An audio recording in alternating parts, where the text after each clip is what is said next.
السلام علیکم ورحمۃ اللہ. کیسے ہیں آپ لوگ؟ امید ہے آپ سب خیریت سے ہوں گے اور رمضان کے روزے بڑے اچھے سے گزر رہے ہوں گے.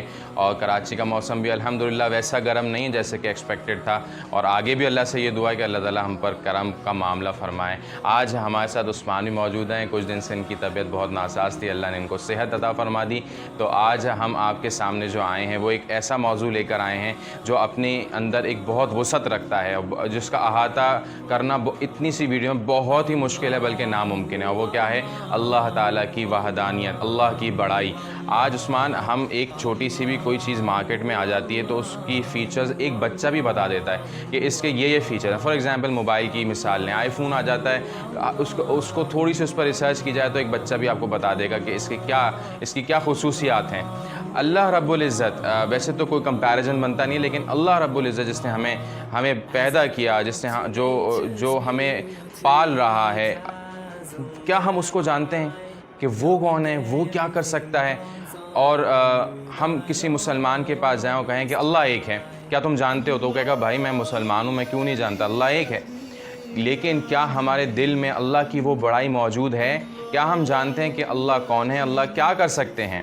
تو اس کا جواب نفی میں آئے گا کہ ہم اگر اللہ کو پہچانتے ہوتے تو آج ہم ان حالات میں نہ ہوتے جن حالات میں آج ہم ہیں. اللہ کون ہے جس نے اتنے بڑے آسمان کو بغیر ستونوں کے کھڑا کیا, نہ وہ گرتا ہے نہ وہ بکھرتا ہے. اور اللہ کون ہے جس نے اتنی بڑی زمین کو بچھایا جس میں برسہ برس انسان اس کے اوپر چل رہے ہیں, اس کے اندر موجود خزانوں سے فائدہ اٹھا رہے ہیں. اللہ کون ہے جنہوں نے سمندر کی موجوں کو پیدا کیا.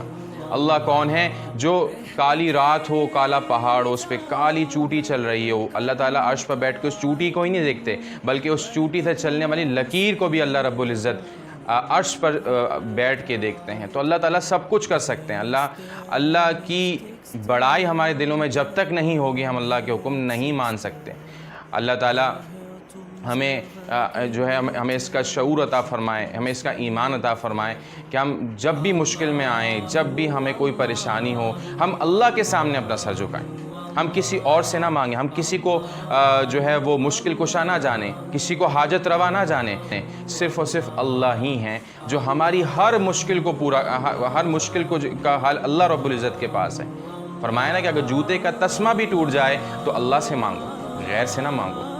تو کیا خیال ہے عثمان, اللہ رب العزت کی بڑائی کیسے ہمارے دلوں میں آ جائے؟ اللہ قرآن میں اور حدیث مبارک کی روشنی میں کچھ ہمارے ویورز کو بتائیں. بسم اللہ الرحمن الرحیم. اخلاص بھائی نے ویڈیو کا آغاز بڑے اچھے انداز میں کیا, اور میں بھی یہی کہہ کے آغاز کروں گا کہ اللہ تعالیٰ صرف واحد نہیں ہے بلکہ کائنات کی ہر شے سے مختلف ہے. سورہ لقمان میں اللہ تعالیٰ کی شان کی اخلاص بھائی ایک جھلک موجود ہے. آیت کچھ اس طرح سے ہے کہ اگرچہ دنیا کی تمام درخت قلم بن جائیں اور تمام ساتھ کے ساتھ سمندر سیاہی بن جائیں تو اس کے باوجود اللہ کی صفات کو لکھا نہیں جا سکتا. ایک آیت میں ذکر ہے کہ اگرچہ ان سمندروں کی طرح ایک اور سمندر بنا دیا جائے پھر بھی اللہ کی ذات کو بیان نہیں کیا جا سکتا. بنی اسرائیل میں اللہ تعالیٰ نے بڑی زبردست بات فرمائی ہے. اللہ تعالیٰ فرماتے ہیں کہ اگر اس کائنات میں اللہ کے سوا کوئی اور معبود ہوتا تو وہ دوسرا معبود اللہ تک کا راستہ ڈھونڈ نکالتا, اللہ کے عرش کا راستہ نکال دیتا. اسی طرح کا ذکر سورہ انبیاء میں موجود ہے. اللہ تعالیٰ فرماتے ہیں کہ اگرچہ آسمانوں میں یا زمین میں کوئی اور خدا ہوتا تو دنیا کا سسٹم کولیپس کر جاتا, دنیا کا سسٹم چل ہی نہیں پاتا. اور اس ویڈیو کے ذریعے میں عالم انسانیت کے لیے کچھ پیغام دینا چاہتا ہوں قرآن کی 2 امپورٹنٹ آیات کے ذریعے کہ آپ اللہ کا تعارف آپ کو کیسے ہو. آپ کائنات پر غور تو بعد میں کیجئے گا, پہلے میں اور آپ اپنے ذات پر, اپنی پیدائش پر غور کریں. سورہ مؤمنون میں اس بات کا ذکر ہے کہ کس طرح انسان کو ایک گندے قطرے سے جمع ہوا خون بنایا جاتا ہے, اس کے بعد اس کو ایک لوتھڑے کی شکل دی جاتی ہے, پھر ہڈی بنا دی جاتی ہے, اور پھر اللہ ان ہڈیوں میں گوشت کو چڑھاتے ہیں, اور اس طرح میں اور آپ بطور انسان وجود میں آتے ہیں. اسی طرح سورہ احقاف میں اللہ تعالیٰ نے اس بات کا ذکر کیا ہے کہ اے نبی محترم صلی اللہ علیہ وسلم, آپ لوگوں سے فرما دیجئے کہ اگر وہ لوگ کہ جو اللہ کے سوا دوسرے جھوٹے معبودوں کو پکارتے ہیں, ان کی عبادت کرتے ہیں, ذرا دکھاؤ کہ انہوں نے اس زمین میں کیا چیز پیدا کی ہے. ذرا دکھاؤ تو کہ آسمانوں میں ان جھوٹے معبودوں کا کیا حصہ ہے. اور اگرچہ تم سچے ہو تو لاؤ قرآن جیسی کوئی کتاب لے کر آؤ یا ایسا علم لے کر آؤ جو مستند ہو.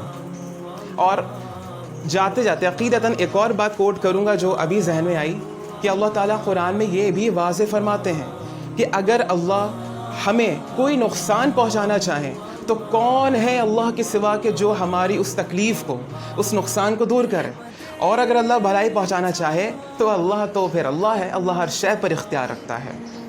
السلام علیکم ورحمۃ اللہ.